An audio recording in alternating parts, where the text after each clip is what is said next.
Welcome to only IAS. आज है 8 जून 2020 और अपने इस सेशन के साथ हम एक नया इनिशिएटिव स्टार्ट करने वाले हैं जो कि करंट अफेयर्स के एमसीक्यूज पर बेस्ड है। इस इनिशिएटिव में हम हर दिन 10 करंट अफेयर्स के एमसीक्यूज डिस्कस करेंगे जो कि आपके प्रीलिम्स बूस्टर न्यूज़ डिस्कशन को सप्लीमेंट करते हुए आपकी करंट अफेयर्स की तैयारी जो कि प्रीलिम्स ओरिएंटेड होती है उसे पूरी तरीके से कंप्लीट कर देगा। इस सेशन पर चलने से पहले हम 2 बातें कर लेते हैं, उसके बाद हम इस सेशन पर आगे बढ़ेंगे।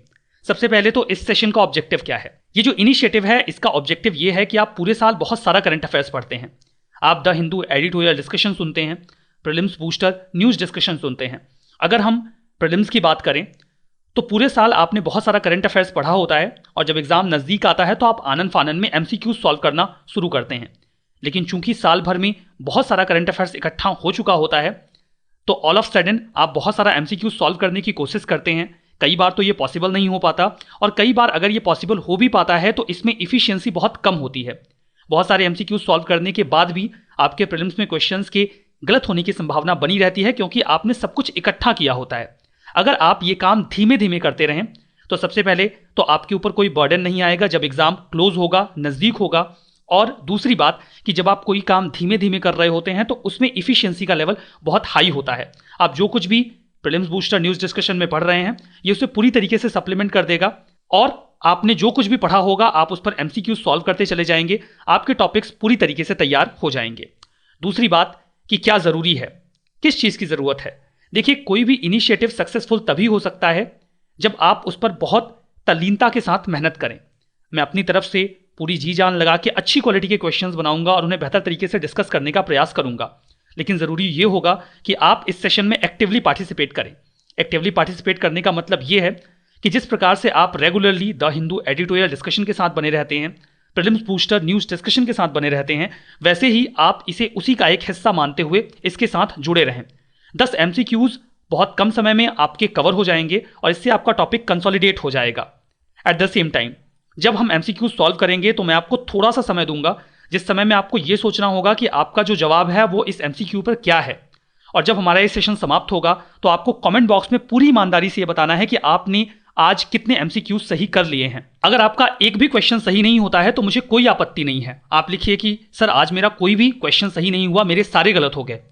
आई will wait for the comment जिस दिन आप कहेंगे कि हाँ शुरू में मेरे एक भी एमसीक्यू सही नहीं होते थे लेकिन अभी मैं 10 के 10 सही कर लेता हूं, या 10 में से 8 या 10 में से 9 मैं करेक्ट कर लेता हूं। तो आपको करेक्टली पूरी ईमानदारी के साथ बता देना है कि आपने कितने क्वेश्चन सही कर लिए हैं। एक्टिवली आप पार्टिसिपेट करेंगे, इस सेशन के साथ रेगुलरली बने रहेंगे तो आपको प्रीलिम्स के एग्जाम में काफ़ी सहूलियत हो जाएगी। तो चलिए स्टार्ट करते हैं इस सेशन को। पहला क्वेश्चन देखते हैं। पहले क्वेश्चन में आपसे ये पूछा गया है कि जो एक स्कीम है जिसे स्पेक्स कहा गया है, इसका फुल फॉर्म है promotion for manufacturing of electronic components and semiconductors. इस स्कीम के संबंध में मोस्ट अप्रोप्रिएट स्टेटमेंट कौन सा है। मोस्ट अप्रोप्रिएट स्टेटमेंट आपसे पूछा गया है। पहला स्टेटमेंट यह कहता है कि इस स्कीम के तहत सर्टेन इलेक्ट्रॉनिक गुड्स के मैन्युफैक्चरिंग पर जो कैपिटल एक्सपेंडिचर आएगा उस पर 25% का फाइनेंशियल इंसेंटिव गवर्नमेंट की ओर से दिया जाएगा। आपको बताना है, सोचना है स्टेटमेंट सही है गलत। दूसरा, इस स्कीम के तहत अगर कोई फर्म इंक्रीमेंटल सेल करती है ऐसे मैन्युफैक्चरिंग गुड्स की जो इलेक्ट्रॉनिक एसोसिएटेड हैं और इंडिया में ही प्रोड्यूस हो रहे हैं, तो उन पर 4 से 6% का इंसेंटिव एक्सटेंड किया जाएगा, दिया जाएगा। एक बेस ईयर भी डिसाइड किया जाएगा कि किस बेस ईयर पर ये इंक्रीमेंटल सेल इवेलुएट की जाएगी। तीसरा स्टेटमेंट ये है कि इस इनिशिएटिव के तहत या फिर इस स्कीम के तहत वर्ल्ड क्लास इंफ्रास्ट्रक्चर स्टैब्लिश करने की कोशिश की जाएगी जिसके तहत कॉमन फैसिलिटीज डेवलप की जाएंगी और इलेक्ट्रॉनिक मैन्युफैक्चरिंग क्लस्टर्स भी डेवलप किए जाएंगे। और चौथा स्टेटमेंट है कि इस स्कीम के तहत इलेक्ट्रॉनिक मोबिलिटी को बूस्ट किया जाएगा। जो कमर्शियल फ्लीट है उसमें नंबर ऑफ इलेक्ट्रिक व्हीकल्स की संख्या को बढ़ाया जाएगा। आपके हिसाब से इन चारों में से इस स्कीम के बारे में सबसे अप्रोप्रिएट स्टेटमेंट कौन सा है। मुझे उम्मीद है कि आपने आंसर सोच लिया होगा। जो इसका सही जवाब है वो है ए। इस स्कीम के तहत जो कैपिटल एक्सपेंडिचर इलेक्ट्रॉनिक गुड्स के प्रोडक्शन पर आएगा सर्टेन लिस्ट में, उस पर 25% का इंसेंटिव दिया जाएगा। एक्चुअली में इलेक्ट्रॉनिक आइटम्स को इंडिया में मैन्युफैक्चर करने को लेकर सरकार ने 3 इनिशिएटिव्स या 3 स्कीम्स लॉन्च किए जिनके लिए 48,000 करोड़ का कैपिटल आउटले तैयार किया गया है। वो 3 स्कीम्स हैं, प्रोडक्शन लिंक्ड इंसेंटिव, दूसरा स्पेक्स और तीसरा मॉडिफाइड इलेक्ट्रॉनिक मैन्युफैक्चरिंग क्लस्टर। तो जो बाकी के 2 स्टेटमेंट थे वो एक्चुअली में बाकी की 2 स्कीम से एसोसिएटेड हैं। जैसे कि प्रोडक्शन लिंक्ड इंसेंटिव जो है, इसमें 4 से 6% इंसेंटिव की बात कही गई है, और स्पेक्स की बात तो हम कर ही चुके हैं 25% इंसेंटिव की बात। और जो EMC 2.0 स्कीम है, इसमें सपोर्ट सिस्टम या फिर वर्ल्ड क्लास इंफ्रास्ट्रक्चर डेवलप करने की बात की गई है। दूसरा question G7 artificial intelligence group के बारे में है। इस बारे में 2 स्टेटमेंट हैं और आपको कंसीडर करना है। पहला स्टेटमेंट ये कहता है कि यूएसए अभी हाल ही में एग्री कर गया है कि वो G7 आर्टिफिशियल इंटेलिजेंस ग्रुप को ज्वाइन कर लेगा। ये एक इंटरनेशनल पैनल है जो कि आर्टिफिशियल इंटेलिजेंस के यूज के लिए एथिकल गाइडलाइंस जारी करने की बात करता है। दूसरा स्टेटमेंट, ये एक इंटरगवर्नमेंटल इकोनॉमिक ऑर्गेनाइजेशन है जिसमें 7 बहुत बड़े IMF एडवांस्ड इकोनॉमीज हैं। आपको बताना है कौन सा स्टेटमेंट सही है, कौन सा गलत है। तो बताइए कौन सा है सही जवाब। आपने आंसर सोच लिया, आपको साथ साथ आंसर सोचते चलना है, ठीक है। तो देखते हैं इस क्वेश्चन का जो सही जवाब है वो है 2 के दोनों ही स्टेटमेंट करेक्ट हैं। काफी लंबे समय से ये बात चल रही थी कि AI का मिसयूज ना हो, आर्टिफिशियल इंटेलिजेंस का मिसयूज ना हो, इसके लिए कुछ एथिकल गाइडलाइंस तैयार की जानी चाहिए। G7 कंट्रीज ने ये इनिशिएटिव लिया था और वो चाहते थे कि US इसे ज्वाइन करे, और USA ने अभी हाल ही में इसे ज्वाइन करने पर अपनी सहमति जता दी है, जिसमें human right, inclusion, diversity, innovation, economic growth, इस पर फोकस किया जाएगा। तीसरा क्वेश्चन, आपको बताना है कि मैटरहॉर्न माउंटेन के संबंध में कौन सा स्टेटमेंट करेक्ट नहीं है। पॉइंट टू बी नोटेड, अगर किसी क्वेश्चन में कहीं पर नहीं मिल जाए, नॉट मिल जाए, तो आपको जरूर ध्यान देना है कि कौन सा सही नहीं है। ये हाल ही में न्यूज में देखा गया। सबसे पहले स्टेटमेंट में यह कहा गया है कि ये एंडीज माउंटेन से एसोसिएटेड है, और दूसरा कि ये पोलैंड और स्लोवाकिया के बॉर्डर पर सिचुएटेड है। अगर आपको यहां पर, आप पहले तो आंसर सोच लीजिए। आंसर आपने सोच लिया होगा, तो चलिए अब इसका जवाब देखते हैं। पहली बात तो जो एंडीज माउंटेन्स हैं, अगर आपने ज्योग्राफी में थोड़ा बहुत पढ़ा है तो ये साउथ अमेरिका में सिचुएटेड हैं, जबकि पोलैंड और स्लोवाकिया ये यूरोपियन कॉन्टिनेंटल कंट्रीज हैं, यूरोप का जो कॉन्टिनेंट है वहां की कंट्रीज हैं। तो कुल मिला के 2 में से एक ही स्टेटमेंट सही हो सकता है, या तो ये या तो ये। मतलब एक स्टेटमेंट तो गलत होगा, ये पक्का है। आप एक गेस लगा सकते हैं, अंदाजा लगा सकते हैं, क्योंकि आपको पता है कि एंडीज साउथ अमेरिका में है। अगर ये सही हुआ तो ये गलत होगा, ये सही हुआ तो ये गलत होगा। तो हमें एक तो एलिमिनेशन में मिल जाएगा कि एक तो गलत होगा। अब आप देखिए इसका जो सही जवाब है वो है बोथ 1 and 2। इसका मतलब ये नहीं कि बोथ 1 and 2 आर करेक्ट, आपसे पूछा गया है नॉट करेक्ट। तो हमारा सही जवाब अगर बोथ 1 and 2 है, इसका मतलब कि 2 के दोनों ही स्टेटमेंट इनकरेक्ट हैं, गलत हैं। अब दोनों स्टेटमेंट गलत क्यों हैं? पहला स्टेटमेंट गलत इसलिए है क्योंकि ये माउंटेन आल्प्स में सिचुएटेड है, और दूसरा स्टेटमेंट इनकरेक्ट इसलिए है क्योंकि ये स्विट्जरलैंड और इटली के बॉर्डर पर सिचुएटेड है। हाल ही में यहां पर 1000 मीटर साइज का एक जो ये पूरा माउंटेन है, इस पर इंडियन ट्राइकलर जो फ्लैग है उसे पोर्ट्रे किया गया था, दिखाया गया था कुछ यूं। अगर आप इसकी लोकेशन देखना चाहते हैं तो देखिए ये इटली के बिल्कुल नॉर्थ में आल्प्स माउंटेन है, और यहां पर ये लोकेशन है मैटरहॉर्न माउंटेन की, जो कि इटली और स्विट्जरलैंड के बिल्कुल लगभग बॉर्डर पर है, ठीक है। बाकी कुछ और माउंटेन्स देखना चाहते हैं, जैसे कि हम बात एंडीज की कर रहे थे, तो एंडीज यहां पर साउथ अमेरिका में है, रॉकीज नॉर्थ अमेरिका में है, यहां पर आल्प्स है, ये एटलस माउंटेन है जो कि अफ्रीका के नॉर्थ में है, और ये हिमालयाज हैं, ये कॉकेकस माउंटेन जो श्रेणी है वो है, ठीक है। चौथा क्वेश्चन, आपको कुछ ब्रिजेस को उनकी रिवर के साथ मैच करना है। Daporijo bridge, Subansiri river, Kasowal bridge, Chenab river, Bogibeel bridge, Brahmaputra river, कौन सा सही है कौन सा गलत है बताइए। चलिए जवाब देखते हैं। जो इसका सही जवाब है वो है 1 and 3। मतलब कि ये दोनों तो सही तरीके से मैच्ड हैं, लेकिन ये स्टेटमेंट गलत मैच्ड है। गलत इसलिए मैच्ड है क्योंकि कासोवाल ब्रिज जो है वो रावी नदी पे है, ना कि चेनाब नदी पर। देखिए दापोरिजो ब्रिज जो है वो न्यूज में इसलिए था ब्रिज क्योंकि 27 दिनों में महज BRO ने इसे तैयार किया था, बॉर्डर रोड ऑर्गेनाइजेशन, जो कि बिल्कुल इंटेंडेड होता है या फिर स्पेशलाइज्ड है बॉर्डर एरिया में इंफ्रास्ट्रक्चर को डेवलप करने को लेकर। सुबनसिरी रिवर जो है वो तिब्बत प्लेटू से ओरिजिनेट होती है और अरुणाचल प्रदेश में मिरी हिल्स से होते हुए एंट्री करती है इंडिया में। जो सुबनसिरी है ये ब्रह्मपुत्रा रिवर की लार्जेस्ट ट्रिब्यूटरी है।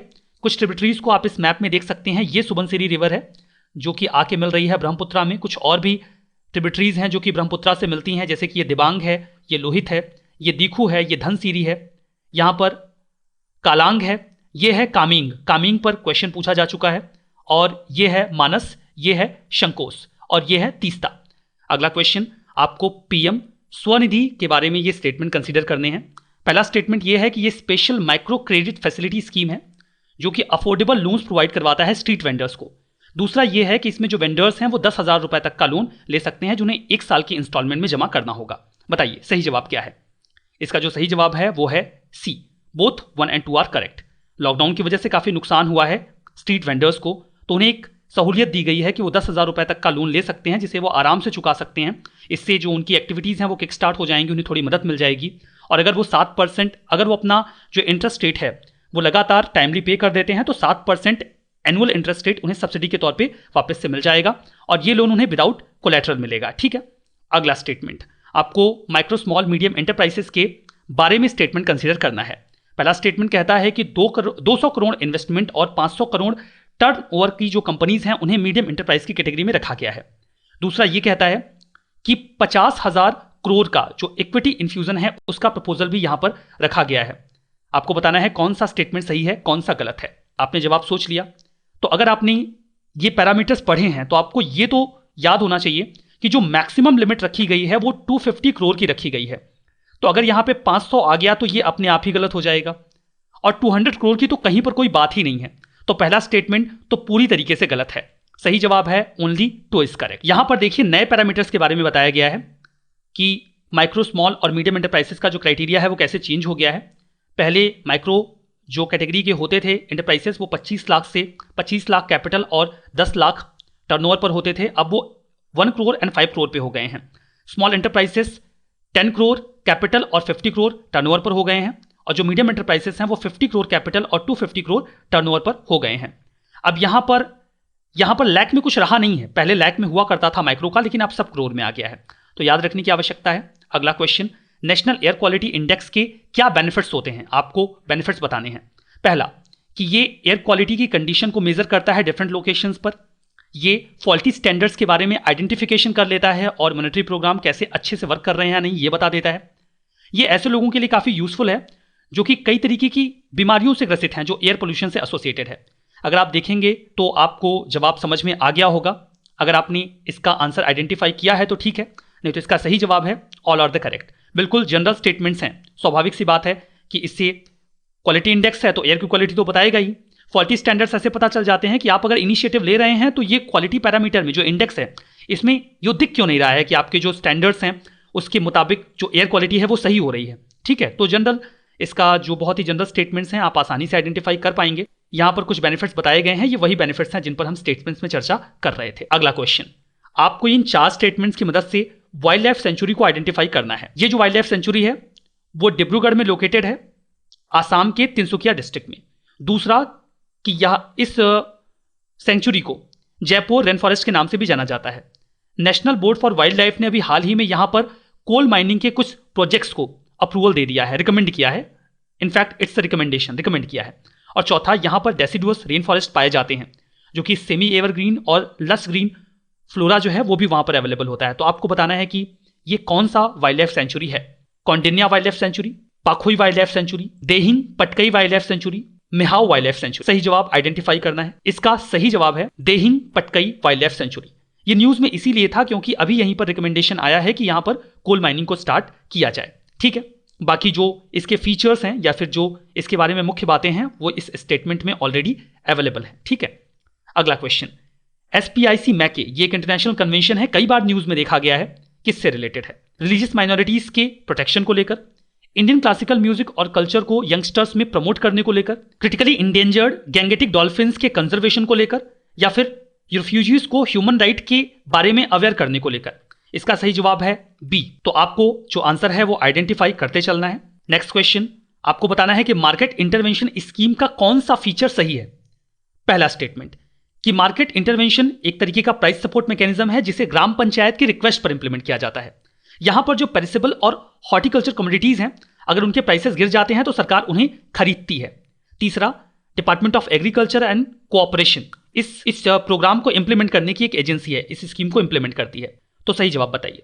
आप एक कॉमन गेस भी लगा सकते हैं कि ग्राम पंचायतें अभी इतनी एम्पावर नहीं है कि उनकी रिक्वेस्ट पर इस तरीके की कोई स्कीम इंप्लीमेंट की जाए, तो ये स्टेटमेंट तो ऑटोमेटिकली गलत हो जाएगा। So A is the correct answer, only 2 and 3। पहला जो स्टेटमेंट है वो गलत है क्योंकि ये स्टेट गवर्नमेंट की रिक्वेस्ट पर इंप्लीमेंट किया जाता है।